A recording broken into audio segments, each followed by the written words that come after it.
Today's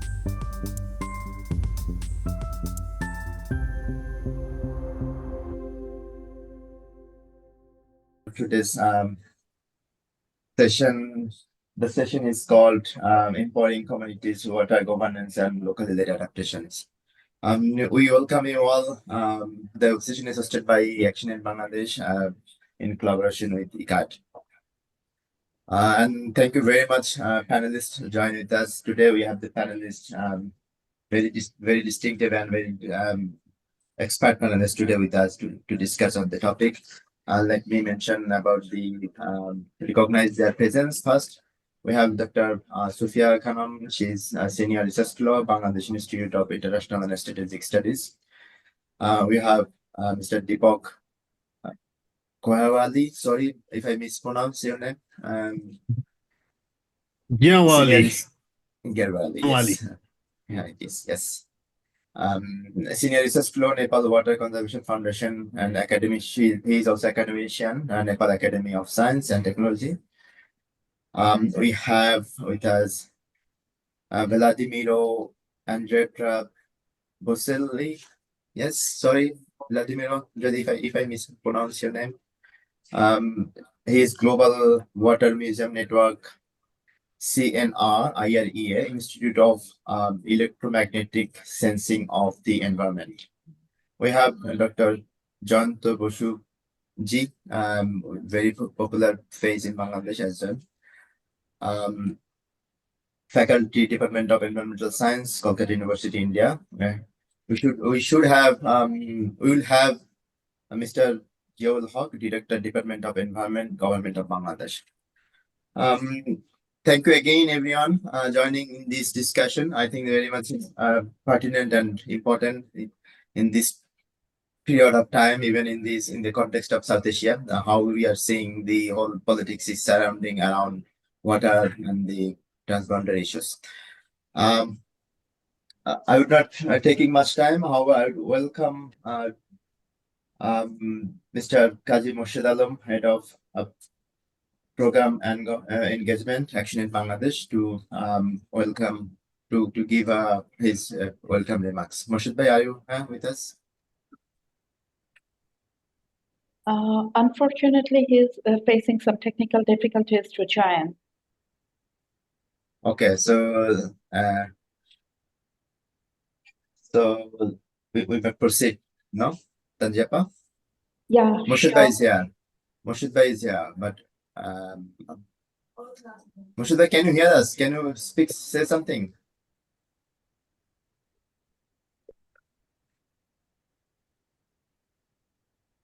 Nazmul Bhai, can you hear me?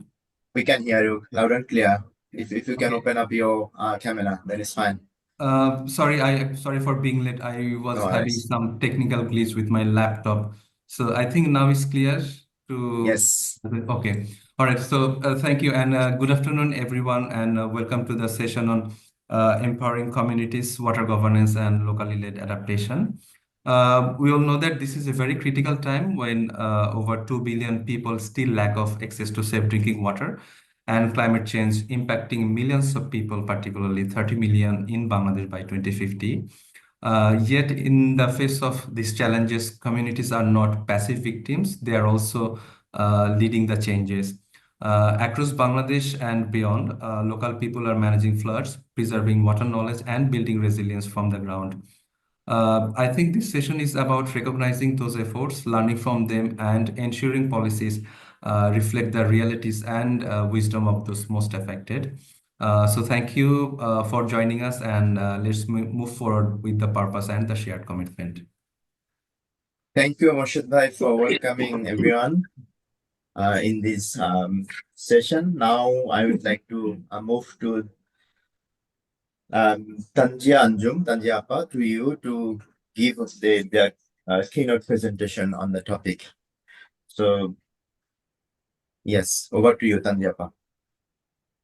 Thank you, Nazmul Bhai. My PPT is visible, right? Okay. Good afternoon from Dhaka, and this is Tanjia Anjum from ActionAid Bangladesh. As mentioned, today's session is on empowering communities to highlight ActionAid's work to enhance the water governance in Bangladesh, incorporating the local-led adaptation. In this, to start my presentation, I want to share that Bangladesh is known as a riverine country where there is more than 800 rivers across the country, and as a as a part of caring to the river, in 2019 there is a verdict declared from the Supreme Court of Bangladesh that recognizes river as a living entity, and on the other hand, access to fresh water is a universal human right. Though it is the reality of Bangladesh, but there is a water crisis in Bangladesh with salinity, drought, frequent flooding, and cyclones. And due to climate change, these problems are intensifying day by day, threatening lives as livelihood to the people, and mostly become vulnerable to the women and marginalized groups. Though women and marginalized groups are disproportionately affected and increases the risk of gender-based violence, increases the number of child marriage and impact on health issues, but they have a limited access in the decision-making process. So in this, in the context of this reality, ActionAid consider water justice as a prime advocacy agenda of its advocacy policy. And when we start to work with the community, we want to look at the issues as the basis of human rights-based approach to look the issues in feminist and intersectional lenses. We try to acknowledge and link the local knowledges and try to create the evidence in our policy advocacy.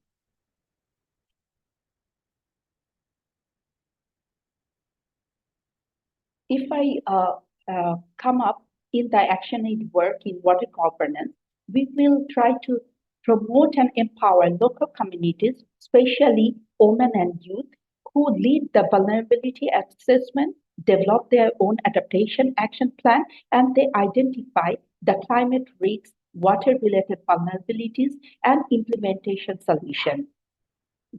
We also facilitate to work with the local government bodies and community-based organizations and CSOs to establish inclusive water governance mechanism by enhancing their participation and leadership in the decision-making process for the community people.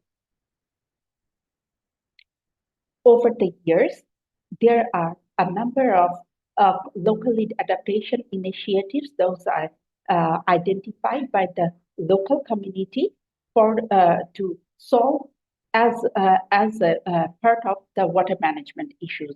And over the years, we have actually Bangladesh has set up a number of community water points, wells, disaster resilient tubers across the country.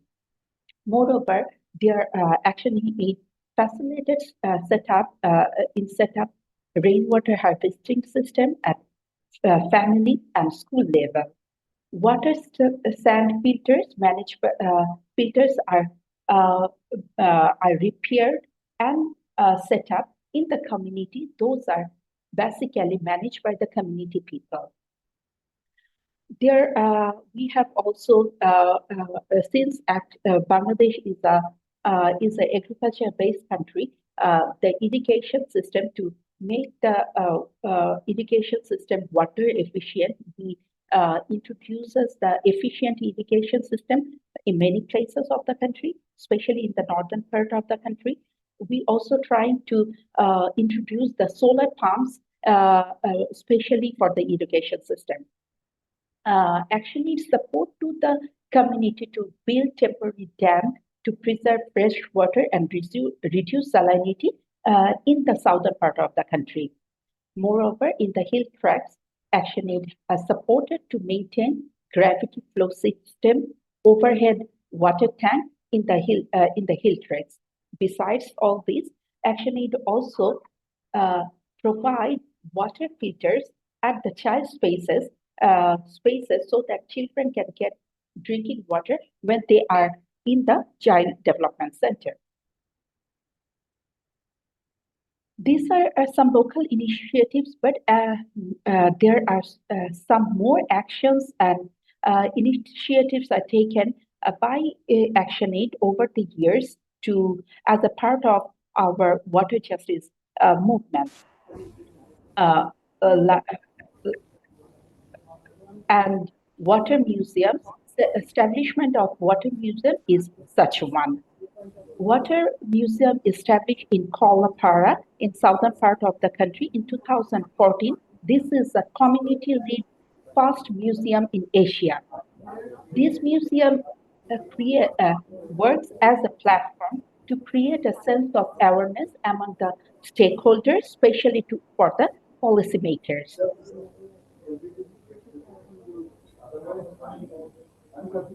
To work for the water justice, we also developed Wakata Declaration in 2016, which is a basic document for us to forward the water justice movement.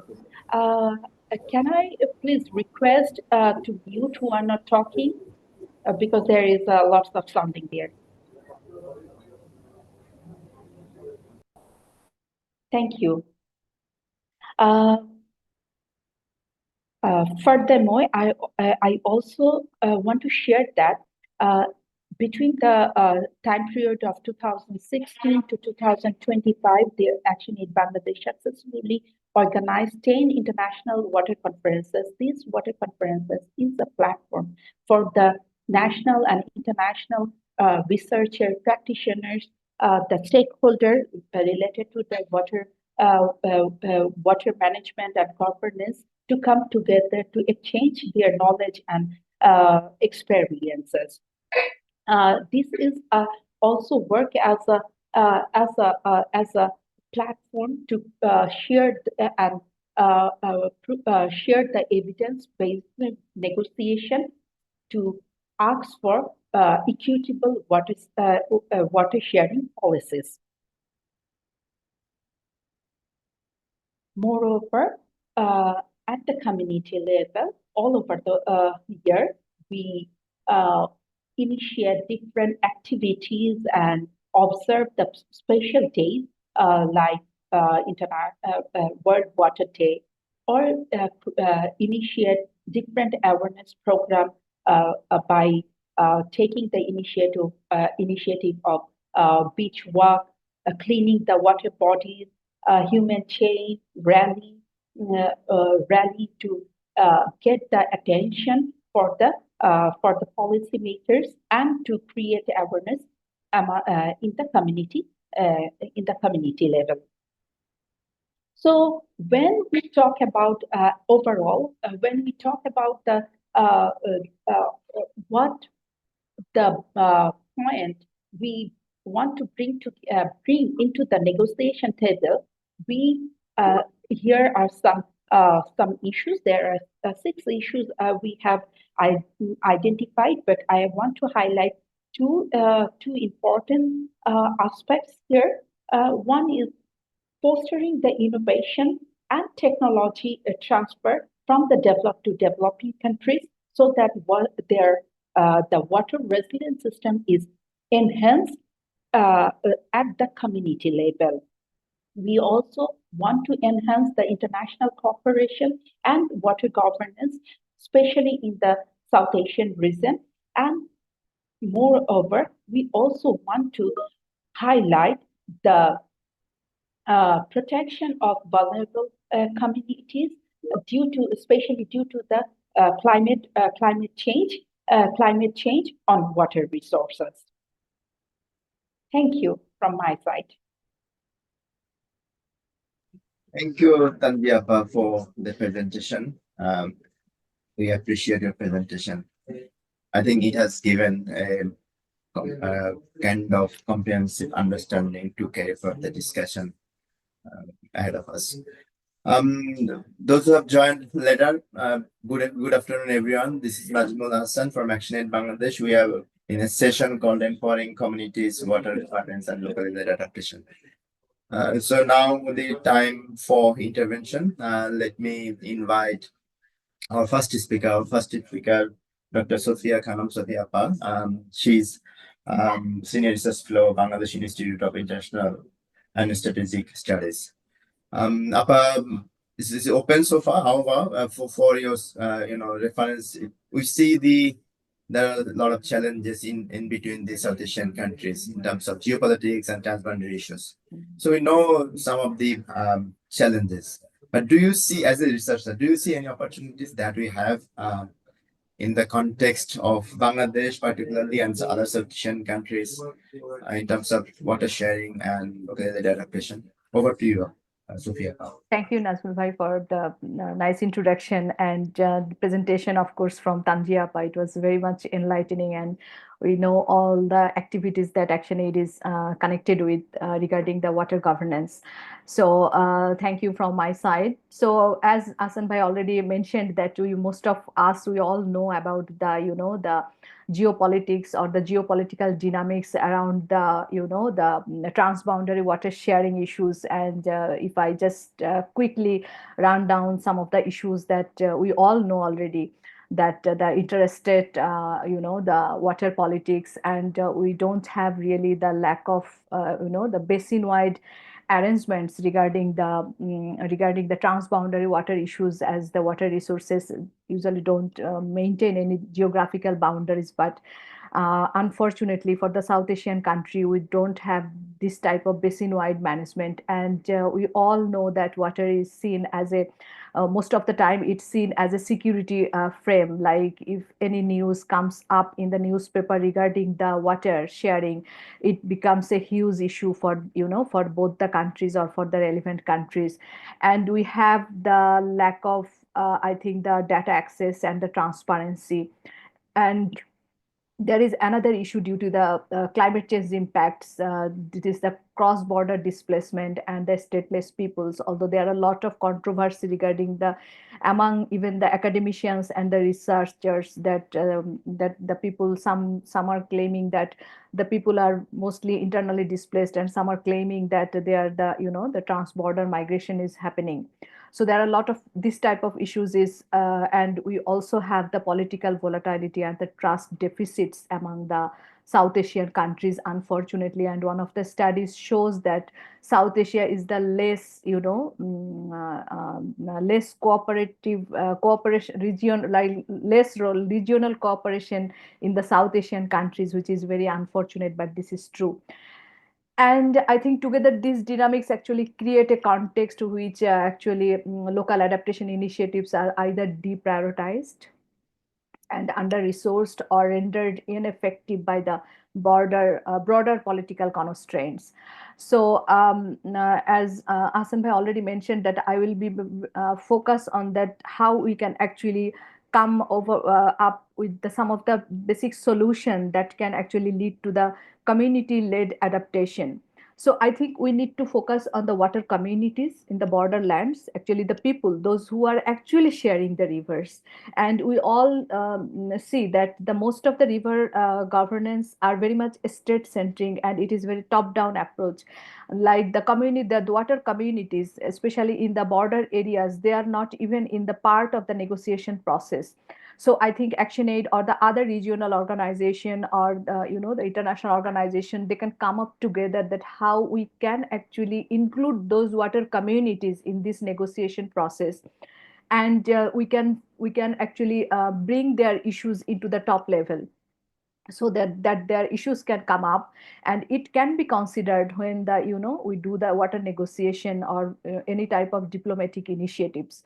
And then again, another thing that we think differently, like water plus concept. Like this is not only water, there are a lot of other things which is very much connected with the water, maybe the ecosystems, or even the sediments can be one of the component that we need to consider regarding the water negotiation or in the process of any diplomatic initiatives, because most of the time when water sharing issues comes up, we only think about the quantity of water what we are getting. We mostly forget about the quality of the water and the associated things that, as Tanjiapa has already mentioned in her presentation, that river is a living entity. So river needs certain amount of water for its own I think sustenance, but we overlooked this these issues most of the time. So I think in the recent years, that due to the impact of the climate change, I think the climate diplomacy issues can be seriously taken, and some of the regional environmental frameworks like SASEP, like SARC, or the SARC disaster management centers, this can be, I think, strengthened to make some common platform for the South Asian countries, because the vulnerabilities are very much common, and we can actually work on those, like we can keep aside the political tensions, and we can come up with these environmental vulnerabilities, and we can work together. And I think there are some of the open sources like Sarvir in Himalaya, or the other I think the big organization like in Assam or in Nepal or in the northern Bangladesh, some of the NGOs, they can bring some of the consortium, and they can do some the transboundary research together. They can create a very good source of data, and that can be shared among the the relevant countries. And there are some of the localized water diplomacy or the track to dialogue that can be organized, like I can cite an example like the South Asian Water Initiative, and maybe the IUCN, or if you can say like ICCCAD, this type of research organization, or this type of water initiatives, or the various types of dialogues like the Brahmaputra dialogue, Meghna initiative. So this type of initiative can be, I think, strengthened, so that we can get the voice of the local people. And there is, of course, the scope of judicial activism and right-based activism of the the countries, which is very much connected. And if I just summarize, because the time is very, I think, limited. So if I summarize, I think we can very much focused on the regional climate adaptation platform. I think each of the country has the national adaptation plan, and we are participating in various types of negotiation platform, if I say like COP or the other negotiation platform. So we can create some of the common spaces for the regional climate adaptation platforms. We can create some of the open data coalitions among the South Asian countries. It is not necessary that it should be state to state. It can be regional organization, or it can be the research organization, or it can be the regional organization. And the legal mobilization, because it's connected with a lot of the legal things. And of course the civil society diplomacy is there. So with this, I think if we can coordinate these things in a sustainable manner, we can get some more benefit out of this. And I think I should stop here. Thank you, Nazmul Bhai, for the floor. Thank you, Dr. Sufia Khanum Supiapa. Thank you. It was good intervention, wide range included with the diplomacy to data sharing, and how to build the basin-wide community management for adaptation. So I think it has given us a lot of insights in terms of developing our cooperation against the hostility that we'll see among the countries. Thank you again, Appa. Thank you very much. We'll come back to you in the question answering session, but please bear with us. I have a short video presentation on water museum, but we go it for after one intervention again. So, however, let me invite Deepak Gaiwali. He's senior research fellow, Nepal Water Conservation Foundation, and academician, Nepal Academy of Science and Technology. So Deepak ji is very much engaged in terms of building various models, engagements in Nepal. And also, as you already mentioned, he's an academician also. So Deepak ji, please make your intervention based on the presentation. However, we may have some kind of focus on how you see the tool to translate the policy into action. This is one. Probably you may also shed some light on how do you see community to build up their ownership on those kind of interventions. Over to you, Deepakji. Okay, thank you. Thank you. Now, the question that was framed for me, I have a problem.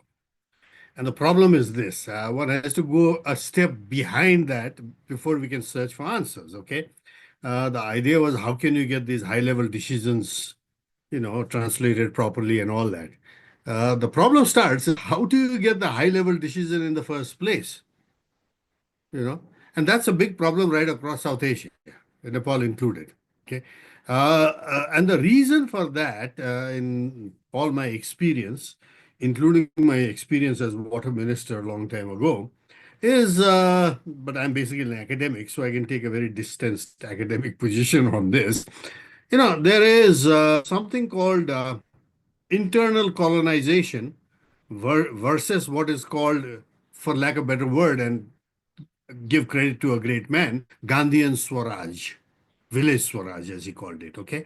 Now, of course, India, Jayanta might disagree with me, but India, after Gandhi, forgot all that Gandhian Swaraj and went for top-down Nehruvian socialism, right, which continues right down to Modi. Okay. Hasn't changed. Now, Nepal's case was, should have been slightly different. Traditional and national laws, practices, and all are intact. Whereas in India, Bangladesh, rest of South Asia, they have been wiped away by colonial laws.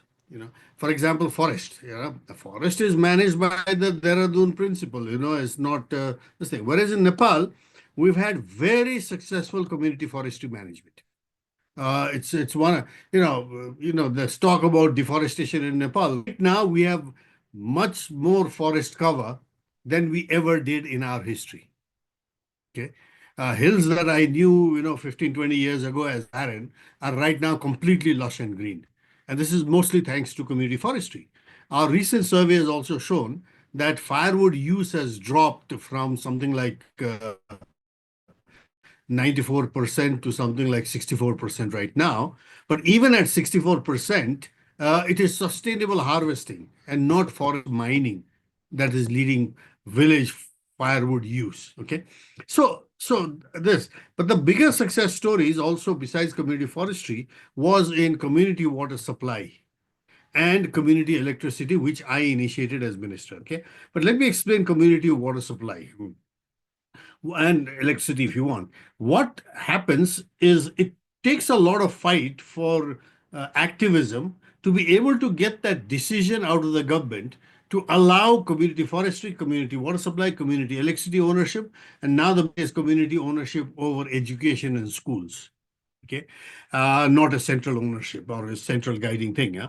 So what happened with forestry, for example, or electricity and water supply is local communities organized, and there are rules and regulations about that, are given the right to raise their own forest, which they can sustainably harvest.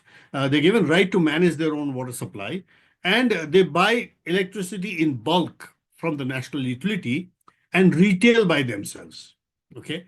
Now, what these experiences have shown is that far better maintenance, whether it is water supply or forestry. Water supply, I remember a case in a rather remote mountain village where water had to be brought from a spring high up in the mountain via pipes, and with landslides and everything, pipes would be broken and all kinds of things. This is a big problem. Once the community started managing that, the maintenance was so perfect, I mean, so innovative. Every household had a rotation, and they would get their turn to come when they would have to go, somebody from the house would have to go all the way 2 kilometers or 3 kilometers up the mountain, check the pipe at every level and come back. Now, how was this assured? It was assured by a walking stick, the blue and red walking stick. So my household's turn came. I took the blue walking stick and went up there. I found a red walking stick from the guy before me. So I picked up the red walking stick, left the blue walking stick, and came down. and told the next guy to go there that you will get a blue walking stick up there. It was a perfect way to make sure that somebody went up there and actually did everyday maintenance. Okay, so community ownership allowed innovation. If it was national government ownership, you would have to hire somebody, and the guy had to be a non-gazetted officer, and all that crap. It never worked. Okay, so that's there. The other side of this was that water is a very what shall I say? Water is multifarious in its use. So water is used not just for drinking for human beings, it's also used for necessary for livestock. It's used for irrigation. It is used for sanitation. It is used for religious purposes, and so on and so forth. My big fight right now in Nepal here has been that this e-flow business. I say, yeah, e-flow is a Western scientific concept. That's very nice, and it's distorted in practice like crazy. But the more important thing is S-flow. Because the Ganga, the Mekong, these are civilizational rivers where rivers have this aspect of deity behind them. Okay. And so if you respect the S flow, because when people are born, rituals have to be done at the river. When people die, they're cremated on the bank of a river and so on. So rivers have this S flow aspect, the cultural aspect. Now, those can only be brought forth by local community action. Okay. And to do this, what we have discovered is once communities are given the right to, sort of manage their own resource, they use the multi-purpose aspects of water much better. So supposing there's a drought, there's a very strict community reinforcement of who can take how much water from where and for what purpose. And this is followed because communities can punish their members much better than a national government. It just doesn't work that way. So that's one. The other thing we have with this is that one of the things we're arguing is, and for this to be really good, we need what I call data democratization. This idea that national level data means anything for water at the local level is a bit problematic. And it gets even worse at the international level. Yeah. We just heard Sufia. Let me tell you a story. I was asked once to be part of a commission, World Bank's inspection panel for a hydro project in India, and there are a lot of international people there. To our horror, to my horror personally, what I discovered was that this is a project in India, in Uttarakhand, done by the government of India corporation called Hydropower Corporation. It's hydropower for India. It has nothing to do with any other country or something and all that. But the hydropower government of India owned building a hydropower project in India was not given data, hydrological data, by another unit of the government of India. Come on. So we expect that India will share data with the rest. Come on, let's get over it. Which is why we call for what we call data democratization. Okay, and that is generating data on water at the local level. Okay, and that's much more effective. Having rain gauges and gauge measurement, this thing at high schools, for example, and local bodies, they're much more effective. And at the more bigger, broader level, there is already enough good science at the what I call the towards eagle eye science level. This is at the towards eye science level at high schools and schools and in villages. At the eagle eye science level, right now you can get satellite reading of how much rainfall came actually. You don't need to have that data coming from any government to say so much rainfall fell. You can actually estimate from satellite readings. Okay, so that data democratization has occurred at the eagle eye level and the toad's eye level, and that is what we should be promoting. Okay, now I'd like to quickly get a bit more theoretical on this, and then I'll close. The thing about this water justice and this thing about policy is that my problem with policy is that there's a mistaken notion that policies are what governments have or do. Yes, governments have policies, good, bad, indifferent, whatever. But government policies are not the only policy in town. Because policy, how do you define policy? Policy is a formula for the use of power. Okay, who has power? Yes, governments have power, but governments have only coercive power. markets have persuasive power and they use their persuasive power very well. A village, common well might be in disrepair, but the markets manage to, sell bottled water in that village like crazy. Okay. So don't tell me Coca-Cola or Pepsi-Cola or whatever don't have policy. They do have policy also. And side by side, there are, you know, civic bodies, not NGOs. Most NGOs are just business outfits, okay? These civic bodies, traditional outfits, mostly they are religious based, okay, who treat water as not public good, which is what governments do, private good, which markets do, but they treat them as common pool goods.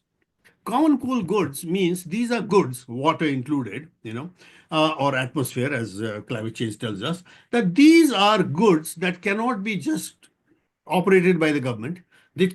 Markets alone cannot be allowed to handle them because public and private goods are only for people who are here right now. Common pool goods are for the future, just the voiceless, the wildlife, environment, and so on. Okay, who's speaking for that? So it is activism. Huh? Now, once you have this kind of policy, and activist groups actually have moral power. They use their moral power. They don't have an army, they don't have money like market, but they have moral power. So it is activism that actually forces governments and markets to come with policies that are more reflective of local concerns. But absence of activism, governments go for internal colonization. Sorry. So to prevent that, what we need is more, sort of civic activism. So water justice falls within that kind of civic activism. And governments don't readily go for water justice. They go for some kind of procedural whatever, and it never works in practice. Okay. Now, another problem also here is that when we talk about climate and climate change, effect, it's already happening. We already know that. The best example is the 2022 flood in Pakistan, where, an arm of the monsoon swung because the atmosphere is like not a simmering kettle, but a boiling kettle already. That arm of the monsoon swung and went down and dumped that 7 years of rain in about whatever 3 hours, Sindh and Baluchistan, which is a desert. It's not even supposed to rain there, for heaven's sake. Okay, so it is happening. But then when we talk and adaptation or mitigation, countries like ours have so little carbon footprint that our mitigation makes no sense. Okay, we have to mitigate for economic reasons, not climate change reasons. Get rid of fossil fuel and don't import fossil fuels and make the sheikhs in Arabia richer. Okay, go for your own whatever renewable you can. That's one thing. But adaptation is a big problem. As an engineer, I'll tell you my problem with adaptation with water and floods and droughts. What do you adapt to? Because climate change is saying, if it's saying anything, it's saying the future will not be like the past. Okay, you accept that, it means that all our hydrotechnical equations that we use to design dams and embankments and all is out of the window because we design for an accepted whatever extreme that we say this is the expected once in 500-year flood or whatever. Now, if climate change is saying that that's meaningless because you don't know what the big flood is going to be, then our hydrotechnical, entire science engineering is gone out of the window. I'm a hydropower engineer myself. Okay. Now, what this means is that we have to go for more diversified risk portfolio diversification. Don't go for big, large projects. Go for spread out projects. That's the first message. Okay. Then, in Nepal's case, we If have you can conclude, tremendous. Deepak, if you can I will. conclude. Yeah, please. Yeah, geographic diversity means that what works in one kind of geographic hydroecology won't work for another. So solutions have to be found at very, very, very local level. So this is what I'll conclude. Thank you. Thank you very much, Deepak. And sorry for interrupting in our intervention. So Deepak put a lot of focus on, in his earlier stage of conversation, that is the ownership, or community innovation, and also one thing I liked most, that is the ownership comes from the right on the things. So we have to give them the right of to the community. So that is the most important point to me, according to, and a lot of things he actually shed on lights in terms of the solutions and activism, cultural aspect as well. Thank you, Deepak ji, again. Now we will move on to the presenting a short video. Sanjapa, it is ready, the management team? Yeah, it is ready. Just Please. a few minutes.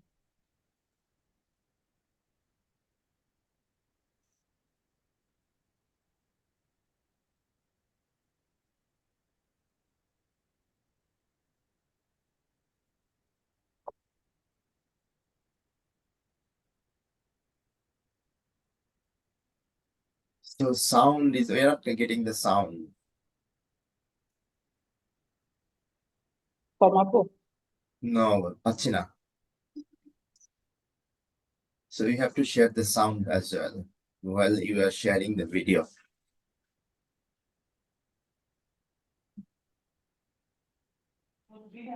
Excuse me, Yes. you can stop your share, then again share, and during the sharing, you can just start adjust with the computer sound. Okay. Hello, Tanziapa. Ji. Tanziapa, this is Sohail.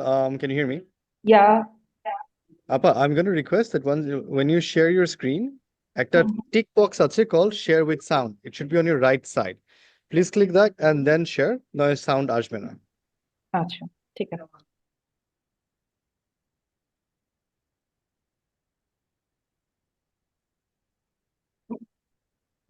Sorry.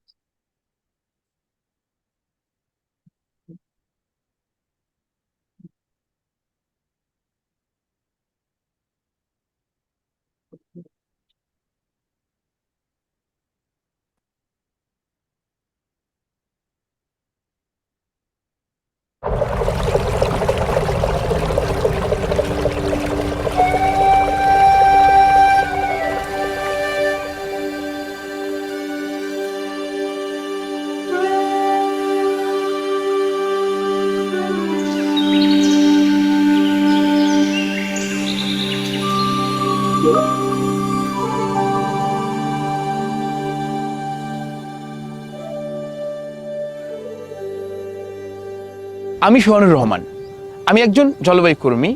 আমি কাজ করি পরিবেশের স্বার্থে।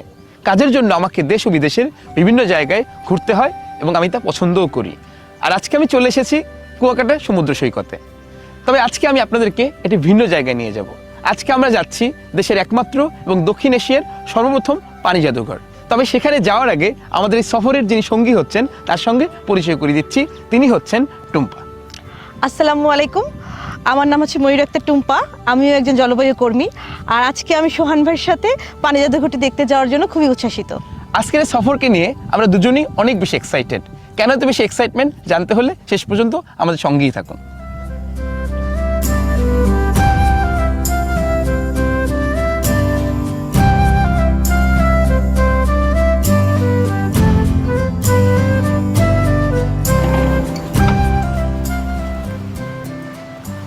আমরা চলে এসেছি আমাদের ডেস্টিনেশনে। আপনাদের সুবিধার জন্য জানিয়ে রাখতে চাই এই পানি জাদুঘরটি পটুয়াখালী সদর এবং সাগরকন্যা কুয়াকাটার মাঝামাঝি কলাপাড়ার পাখিমার এলাকায় অবস্থিত। তো টুম্পা চলুন যাওয়া যাক। আরে এটা কি? এই নৌকাটা এইভাবে বালির উপরে আর ইটের দেয়াল দিয়ে ঘেরাও কেন? এটা আপাতত অজানাই থাক, আমি উত্তরটা তোমাকে পরে বলবো। চলো টিকিট কেটে ভিতরে যাওয়া যাক। আচ্ছা চলেন ঘুরে আসি।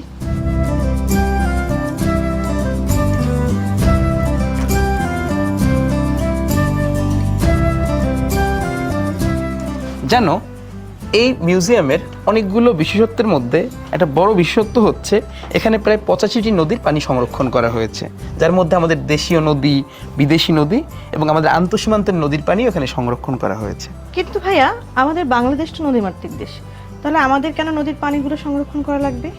সেটা ঠিক যে বাংলাদেশ নদীমাতৃক দেশ, কিন্তু নানান কারণে যেভাবে নদী মরে গেছে এবং মরে যাচ্ছে তাতে হয়তো একদিন নদীই থাকবে না। সো আমাদের যদি পানি সম্পর্কে বা নদী সম্পর্কে ধারণা নিতে হয় তখন এই ধরনের মিউজিয়ামে যেতে হতে পারে আমাদেরকে।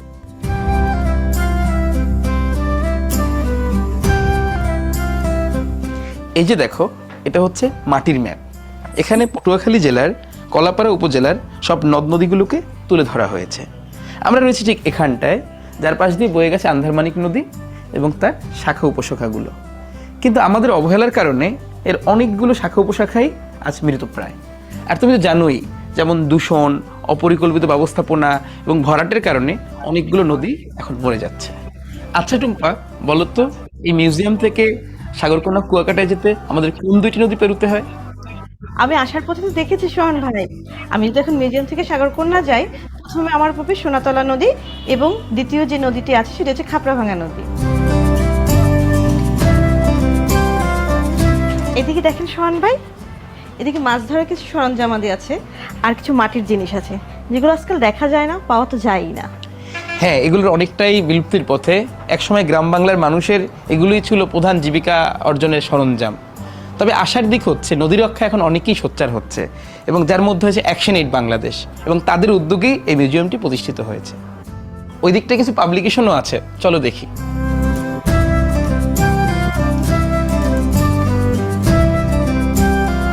এখানকার অধিকাংশ প্রকাশনাগুলোই নদী এবং নদী পাড়ের মানুষের জীবন জীবিকা কেন্দ্রিক। পর্যটকরা চাইলে আরও বেশি তথ্যের জন্য এই বইগুলো ব্যবহার করতে পারে। হ্যাঁ, এই জাদুঘরটি আসলে একটি ভালো উদ্যোগ। আচ্ছা ভাইয়া, নিচে যে নৌকাটি দেখলাম, ওর কি কোনো ভিন্ন অর্থ আছে? ঠিক ধরেছ, চলো তোমাকে ওই নৌকার সামনে গিয়ে বোঝাই।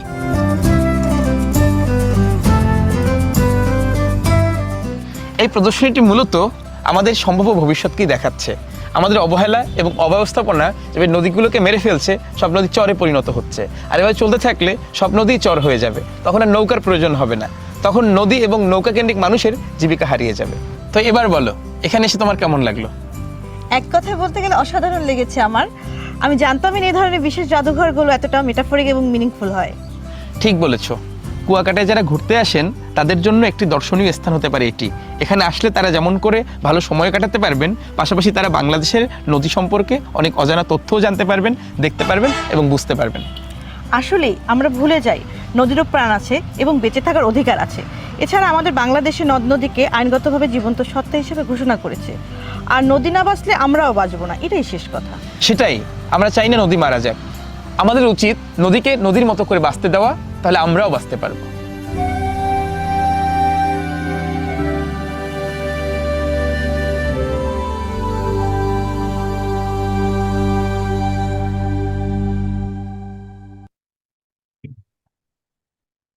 Thanks, admin team.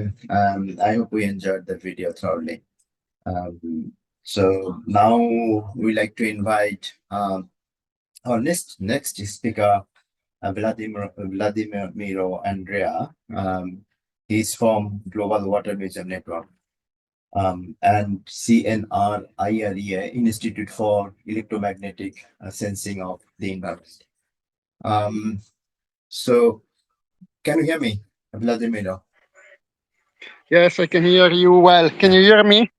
Yes, loud and clear. Thank you very Okay. much. It's very beautiful scenario back here. Yes. So yes. So our question to you is being as a part of the Global Water Museum Network. So we know this kind of museums are supposed to share learnings among the communities. So and it also supposed to showcasing the stories and histories of water and water bodies and human being as well. How can actually we transfer this learning to the community to transform into practices? Would you please shed a light in terms of that?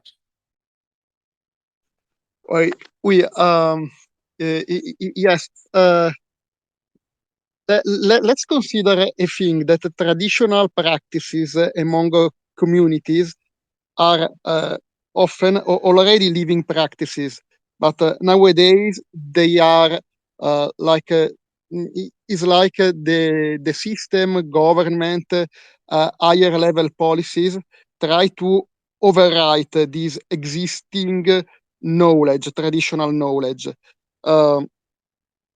So what we are trying to do with the global network of water museum is giving high value to this knowledge, showing few things, but that are very important. One thing is that traditional knowledge has been developed and selectioned through ages, through centuries, to adapt to specific and local climate condition and problems related to water.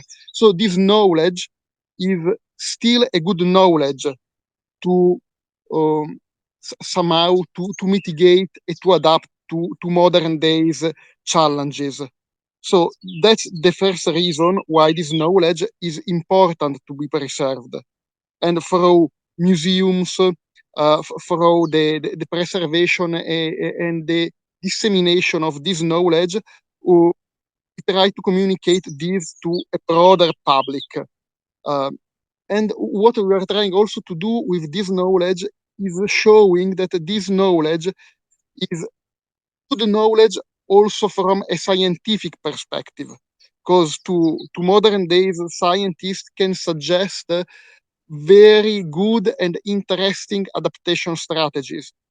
Of course, the traditional knowledge should be integrated with the contemporary knowledge about water conservation uh, uh, and uh, and water management practices, but still it is a very valuable knowledge. Third thing, I heard a lot of very beautiful things about climate activists, water activists, and I think they are very important. And so the third pillar of the global network of water museum is trying to give voice to this climate and water activism through an institutional network to communicate these, I mean, the issues presented from the activists to be integrated in higher level policies. Uh, and the last very important thing, I mean, the intervention, the contribution before me said almost everything that is important, and they tell in a very good way. Uh, so yes, we need also to consider that water, the water management is something that is interesting at a local scale. So it's important that local communities, marginalized communities, and activists that are local based in these communities have much more voices than than higher level interest, because at the end the person who benefits from water are at a local level. Um, so yes, we try to do this, and an interesting thing that we dealt with is in our network of water museum, we have a very local communities that is the Murtawara River communities.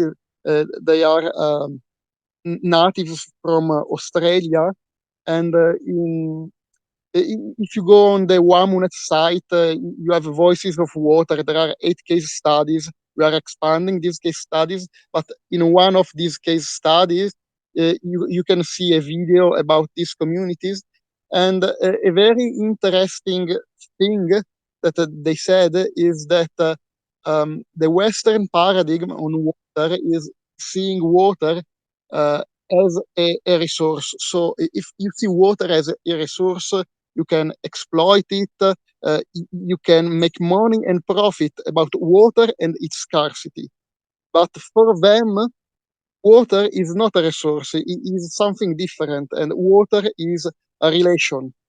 So what we are trying to do this is a case, this is just an example, but it is changing the paradigm for which we see water.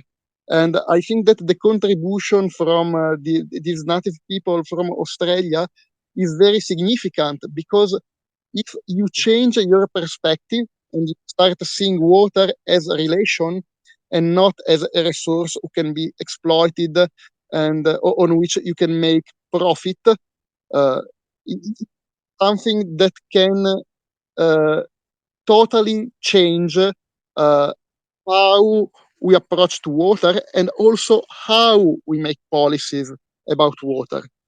The network, the global network of water museums, is born to connect all these realities. Because if we stay together, we are much more strong in just making a point with local authorities, international authorities, about a change of paradigm on how we see water.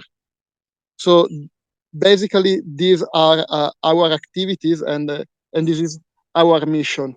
And I think that the water museum you created in Bangladesh is something that is very interesting, and you are going in the right direction. Because these small realities that are able to educate and make a difference in the communities to keep like this spark of knowledge of a different perspective about water within the communities are very important. So thank you for what you are doing. I think it's very important, and you are going in the right direction.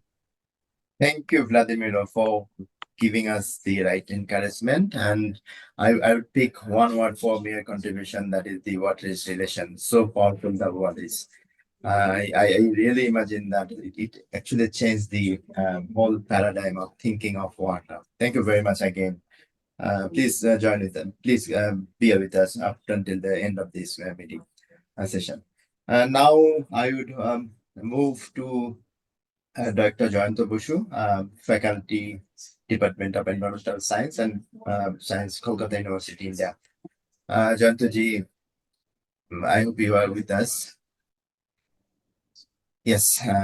So, Joyanto ji, I know you are working with this community, working with the policymaker, and we are working with the media and many fronts with the water, and even in the transboundary water issues, water governance issues. Your experience, from your experience, how can actually we replicate some of the intervention that you felt most effective in your own context? Can we replicate in Bangladesh? We can replicate in Bangladesh. Would you please share some shade of light on that briefly? Thank you. Thank you. I hope that I'm audible. You are. Great. It's a pleasure and privilege, and you having me here. And more importantly, I think all kudos to ActionAid. I have been to ActionAid program a number of times in Bangladesh. In fact, I have been there a few months back. And also, it's more important because this Gobeshona conference, brainchild of Professor Salimul Haq, who has been a great friend. He was a lot of senior to me, but I knew him for 15 years, and such a shock when we lost him. But this ICCCAD and this Gobeshona around the clock conference is a one of its kind in the world. I've been part of it for the last few years, so it's great to be part of it this year as well. Now, coming to your question, it's a tricky time to talk about water governance, the regional issues. A tricky time, to say the least. That Gary knows better than me. But I just would like to flag off a few points. And on the outset, I flag up 2 points, which I will kind of try to vindicate in my talk. I think it's very critical to have a nature-based negotiated approach as the communication technique. Whether we talk at the local-led scenarios, whether we talk about the regional scenarios and the transboundary scenarios, that should form as the core of any discussion, the nature-based negotiated approach. And number 2, I also think is that climate change has to be, and I completely go with Dr. Khanum here, that climate change has to be an extremely important and pivotal component in any further discussion on water.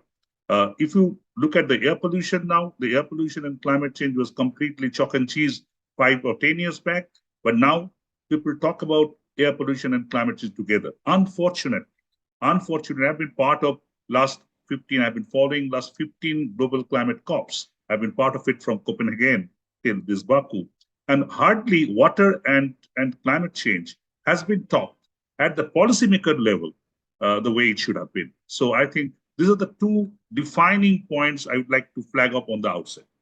Now, having said that, this water conflict, water kind of justice issues, I was just looking towards some data. Globally, at this point of time, if you look at the global number of environmental conflict and justice, we are having about 4,300 such one all over the world. And out of those, around 530 are odd on water. So clearly, water conflicts are dominant across the world. And that kind of includes both the macro level conflict, country to country conflict, and also the micro level conflict. So it's not an easy thing to kind of just to discuss over. And I personally feel that political positioning should be an important part, but not be the only part. So there are various parts. I think Dr. Gali was referring about the data quality. And I personally did, I think, 3 or 4 very important critical stories on Tista, India-Bangladesh scenario, that's being taken as kind of a point for a discussion. And I found to my horror, as he found his horror in Uttarakhand, I found to my horror in Sikkim, because I traveled from top there, from where Tista starts, down to Bangladesh, and I found the whole discussion about the transboundary discussion on Tista, both in the Indian side and Bangladesh side, were based on data that were, I say, quote unquote, erroneous data. Why it is erroneous? Because of the hydropower. In India, in various Sikkim and areas, the water being kind of encroached and being stopped on its course, though they are supposed to be run up the river project, but they are actually not. So entire day that they get stopped and only being released in the evening, while the calculation of water has been done at 11 o'clock in the morning when there is no water flowing. So both India and Bangladesh are working on data which are erroneous data. So not only, I think what he was saying about the kind of keeping the data with you, it happens in not only in countries, within the country itself, but at the same time, it's very, very important to understand that this data quality is to be considered. Now, having said that, what to do about it? As a communication professional, I was actually doing some op-eds and copies on India, Bangladesh thing and India, Pakistan thing. Now we know that these are very critical things. Now I find that these are kind of issues where politics takes a lot of dominance. As I said, politics to be important, but not to be the be-all and end-all. Unfortunately, in South Asia, that is the process we follow. You go to Africa, African countries are fighting among themselves. When they're coming to the climate summit, they're talking in one voice. There's an African voice. But in South Asia, you allow your geopolitics to everywhere. I think that's where the kind of tier 2 and tier 3 has to come on picture. That's where I think the experts have to come on picture. They need to sit together and come out with some kind of an options which are on table to be considered. And very quickly, before I wind up, I'd like to explain or kind of elaborate 3 or 4 very quickly the local-led examples that I've seen and reported over the years. One that immediately comes into my mind is from Indian part of Sundarban. There's a block called Bashanti. And sometime back, I was told by a very big NGO, a non-profit working in that area, that there the groundwater level is dipping like anything. And there was a project by a Sweden funded project for last 7 or 10 years. They were measuring the water level there. And I went there. I went there, stayed for a couple of days and saw their data. It's amazing how this whole water is going down, how these water mafias are working, and likewise.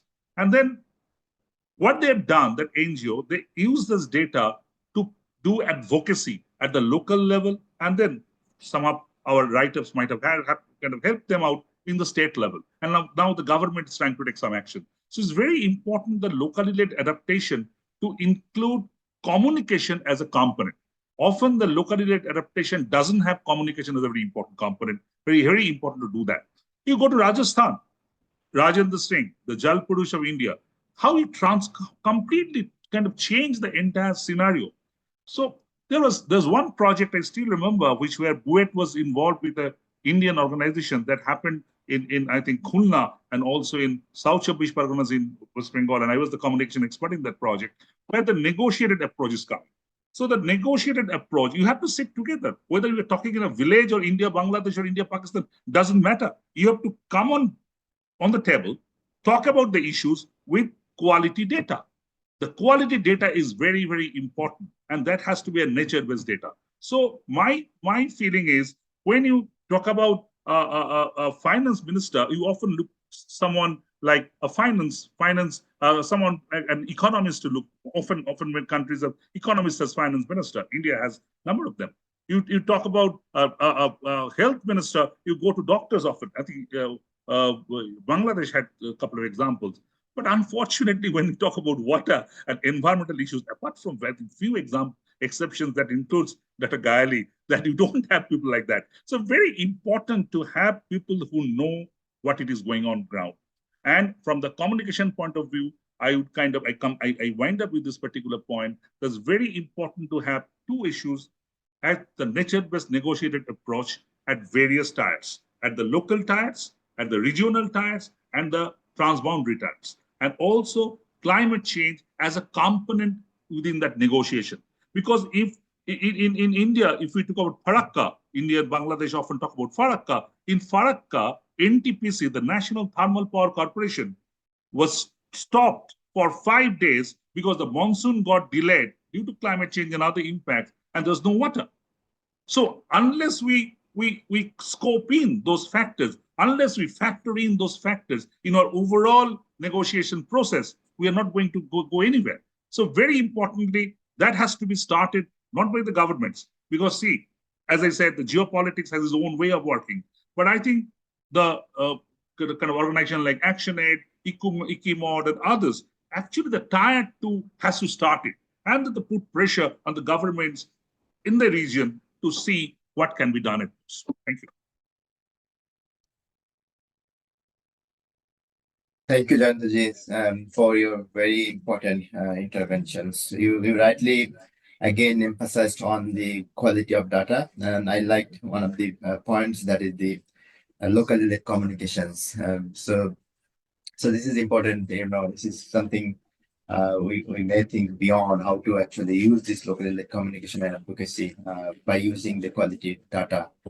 And at various level, local, regional, and national and regional level, for developing that kind of negotiation approach. Thank you very much again. And now we are going to the end of the session almost. However, before that, we have our last contributor, our last presenter, Dr. We have with us MD Ziaul Haq, Director, Department of Environment, Government of Bangladesh. So we know, Zia Bhai, that in Bangladesh, Ministry of Environment, they are also supporting for various innovation in terms of rainwater harvesting and flood resilience, cropping, and so on and so forth. The thing is that how can actually these practices are being widely disseminated to the communities in coordination and collaboration with other ministries? Would you please come up with your intervention? Yeah, thank you very much. Thank you, Mr. Nazmul Hassan, and good afternoon, colleagues and the panelists. At the outset, let me congratulate ActionAid for organizing these very rich and interesting discussions that we are having now. And at the same time, I would appreciate the panelists who have raised very interesting points and issues of the day. So in terms of the water security, we normally say water security and security from water, meaning that, as Tanjia has rightfully pointed out in her presentation, that water is life, and water is the fundamental component of all ecosystems. So without water, the life cannot exist. So in looking at this viewpoint, we feel that Bangladesh is somewhat different from other countries in the South Asia due to their, the very specific geographical location. We are receiving too much water when we don't require water. At the same time, we are receiving too little water when we desperately need water during lean period, during dry season. and we are also receiving wrong type of water, saline contaminated water, and wrong timing of water. So these are the phenomena that we have been experiencing over the years.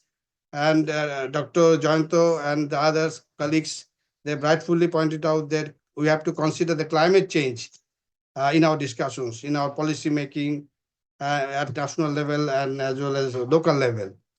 And with regards to the country level, the policies and legislations, we have Water Act, Water Policy, Environment Conservation Act, and the Environment Conservation Policy.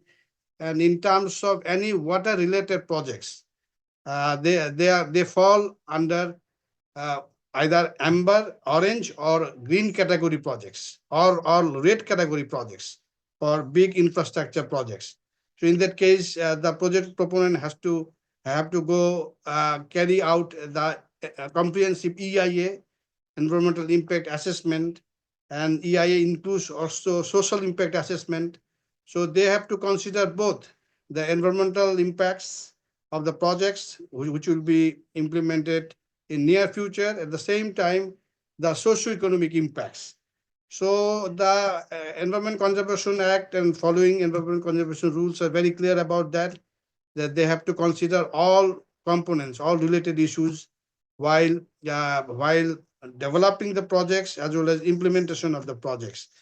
And in terms of, as we are talking about the water governance, so obviously you have mentioned about the coordination among the ministries, the sectoral ministries and line agencies. Obviously, there are multiple ministries are involved in water resources management, and on the part of the Ministry of Environment, Forest and Climate Change, we are mandated to coordinate the issues, to look after the environmental components, climate change, as well as other socio-economic components. And I feel that in terms of the community empowerment, if we conduct the EIA, the comprehensive EIA, in a fair manner, in an effective manner, then the needs, local concerns will be rightfully reflected in the project development, in the project plan. So this is important, and in the consultation with the local community is very important, and we have to ensure that the local communities are duly consulted with. And Dr. Joyanto has said that we should not only the consult, we should also consider having negotiated outcome as the outcome of the consultation. So we have to negotiate with the local community which they want in terms of any specific interventions or projects. And at the same time, since Bangladesh is different from others, we know that we are receiving huge quantity of water during monsoon from the upstream. Almost 97% water coming from our national boundary, outside the national boundary, and from the huge catchment, more than 2 million square kilometers catchment. So in that case, the sharing of data and information, accessing the data and information of what Deepakji has rightfully pointed out is very fundamental in terms of strengthening our early warning system and dissemination of the information to the downstream community. And in that case, regional collaboration is very critical. We need to have some early warning system with lead time, 2 days or 3 days in terms of flash flood. So last year we experienced a very severe situation of flash flood in Noakhali, Feni, and very devastating and very catastrophic flash flood. So, and at the same time, I would also refer to the point that Deepakji has mentioned and other distinguished panelists have mentioned about the data democratization. So this is a good term we should promote, that we talk about democracy, so we should talk about the democracy in accessing data and information and sharing the data and information to the concerned authority and the community. And I feel that in terms of the local level intervention that has been promoted by the ActionAid, they are very good. We should try to expand them, scale up them, particularly the selecting and setting up community water points, then other issue rainwater harvesting. We should promote the ponds and filter and other innovative adaptation measures. And finally, I would say that in our national adaptation plan, we have actually outlined very specific 21 interventions under the water sector. So out of 8 sectors, water resources is one of the 8 sectors. And in the NAP, we have very specific 21 interventions are suggested through the National Adaptation Plan 2023 and 2050. So I feel that at national level, we have to promote what we want to implement on the ground. At the same time, we need to promote and we need to enhance the regional spirit, as the speakers have rightfully pointed out. Dr. Sophia also rightfully pointed out. So thank you very much for having me in this very important discussions. Thank you very much.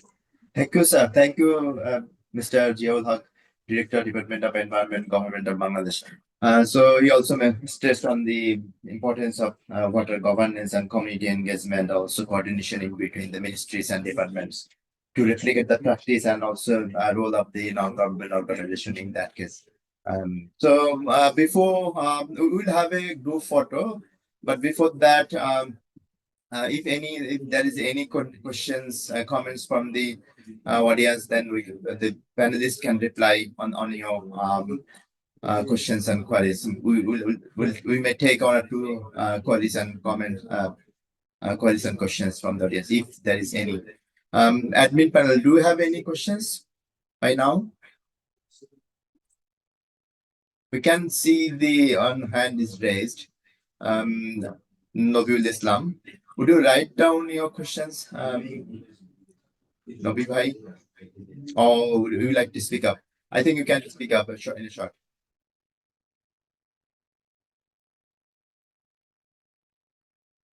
Can you hear me? Can you hear me? We can hear you. You have 1 minute, Nobi Bhai. Okay. Thank you for the nice presentation from the ActionAid, and they highlighted the good practices regarding the local elect. So my perspective is that from the local level, from the perspective of local adaptations, I'm particularly interested in learning about the role of water museum, especially in raising the awareness, as already mentioned in the presentation. And it would be valuable to see the evidence that demonstrate the extent to which the water museum has contributed to the increasing public understanding of the water justice, which is the key issues, how it is going on, and how it is creating the evidence, that's how it is influencing the person. And I also interested that it is a strong potential for water museum is a really potential, and it can serve as the platform for amplifying the voices of marginalized communities. That's why I want to learn about is there any effort to plans in that direction? Thank you. Thank you, Nobi Bhai, for your comment and query. Anyone from the panelists want to come up with your reply to the questions? Jantoji, please. Can I answer? Yes, yes, please. So the role of water museum in creating awareness and changing the policies. I mean,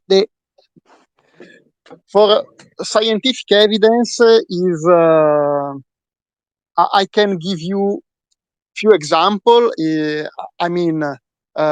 For instance, we were involved in some scientific publication for UNESCO, and we integrated all the discourse on water preservation, traditional water knowledge in some policies aimed to preserve cultural heritage. So this is a direct evidence on how creating a network of water museum can impact in preserving and leading some policies. Apart this, there is scientific evidence that some traditional knowledge is fit and is good for adapting to modern challenge to climate change. Maybe reinterpreting a little bit this traditional knowledge. For instance, in Spain, there was a lagoon who was like going to highly eutrophicated, so a high eutrophication problem in this lagoon, and a traditional irrigation knowledge, which is the traditional irrigation knowledge of the Kanat, maybe you can call it Caris in your region, has been readapted to create a big intake of fresh water, clean fresh water in this lagoon to reduce the problem of eutrophication.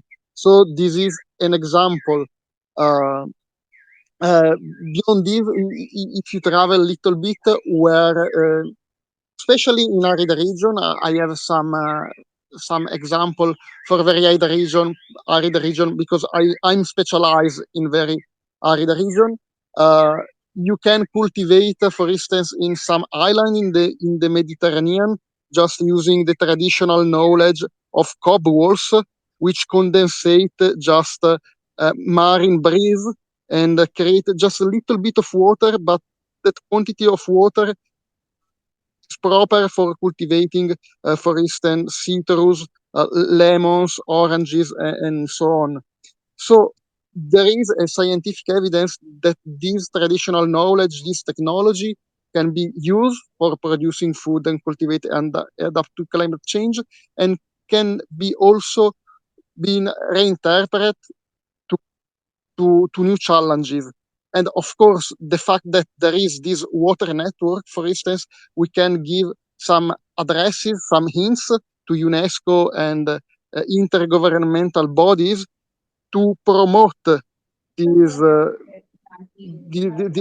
empowerment of local communities in their policies. Thank you, Vladimiro. Thank you for your very articulated interventions. Colleagues and panelists, would you please open up your camera for take a group photo? Just would like to come up for a few Yeah, seconds. please. Sure. Sure. Can I? Sure. No. I just would like to just very quickly comment. I saw in a question, the chat box, there's a question from Muhammad Hassan Wahid that back in 2014, IUCN worked with both water authorities of Bangladesh and India. Yes. I don't know. I think that this. I think it must be referring about the ecosystem for life project. That project, I'm referring it very important thing. That project, all the transboundary rivers between India and Bangladesh were mapped. I actually did 10 out of them. But I think there is a lot of scope at that point of time. The climate change and other factors are not as dominant as they are right now.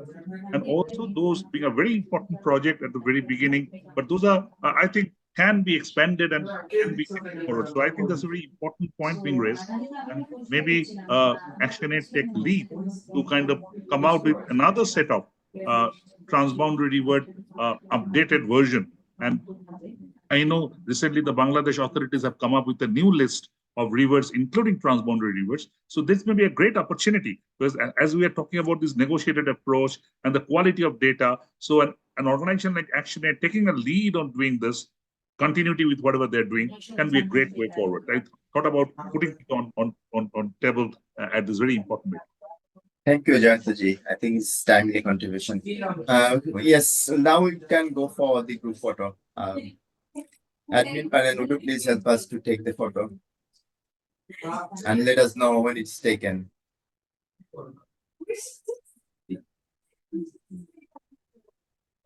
Should we take the photo now?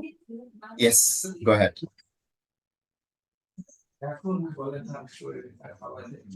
If it is okay with you, please let us know it's okay. It's done? Thank you very much. Thank you very much, colleague and panelists, those who are with us. I think it's very timely and very constructive discussion. A lot of things actually I am going with me even.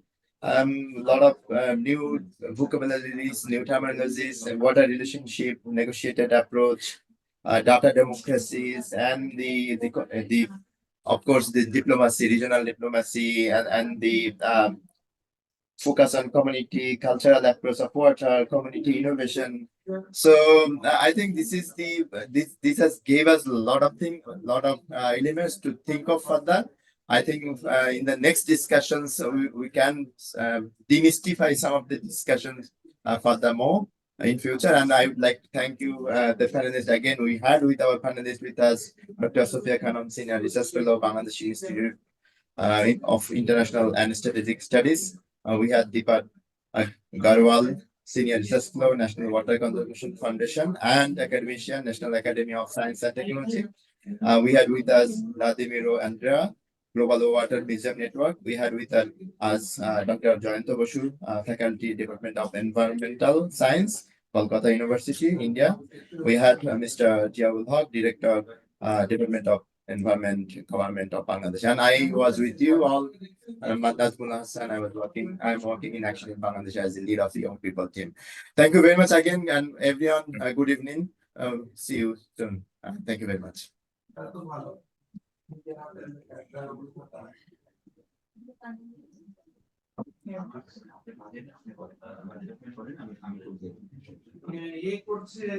দোকানে কি গিয়েছিলেন?